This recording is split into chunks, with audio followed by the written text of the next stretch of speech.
बिहार के Bharat Tiwari fake encounter case में police का तर्क अजीबोगरीब है। पुलिस यह कह रही है कि वो मानसिक तौर पर संतुलित नहीं था। तो अगर कोई मानसिक तौर पर हिला हुआ था तो क्या आप उसे गोली मार देंगे? साफ तौर पर दिख रहा है कि उस व्यक्ति ने अपनी बंदूक फेंक दी थी, अपनी पिस्तौल फेंक दी थी। यकीनन यह सवाल उठना चाहिए कि भरत तिवारी के पास वो पिस्तौल आई कैसे। मगर अगर कोई पिस्तौल फेंक रहा है तो क्या आपने अपने अहंकार में एक व्यक्ति को मार दिया? अजीबोगरीब बात बिहार के एक वरिष्ठ पुलिस ऑफिसर की है जो कह रहा है कि अगर मेरे इलाके में ऐसा कुछ हुआ होता तो मैं गोली मार देता।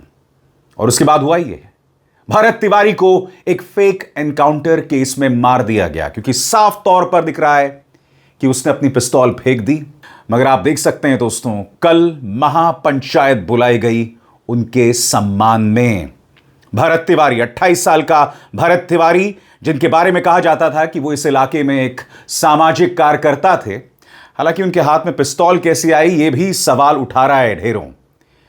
मैं एक बात स्पष्ट कर दूं दोस्तों, फेक एनकाउंटर होता है और हर हालात में वो गलत है, चाहे वो भरत तिवारी हो, भरत महतो हो या इमरान खान हो।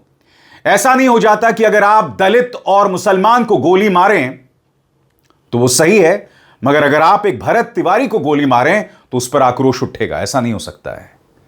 यह बतलाता है कि पुलिस अपनी जिम्मेदारी से बच रही है।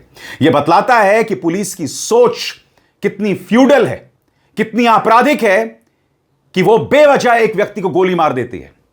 जाहिर सी बात है, इस पर राजनीतिक बवाल खड़ा हो गया है।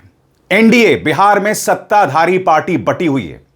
जितिन राम मांझी कह रहे हैं कि अगर दलित और मुसलमान होता तो मीडिया का रवैया कुछ और होता, मगर भरत तिवारी है तो मीडिया का रवैया कुछ और है। भरत तिवारी के पास पिस्तौल कैसे आई, जितिन राम मांझी ये सवाल उठा रहे हैं।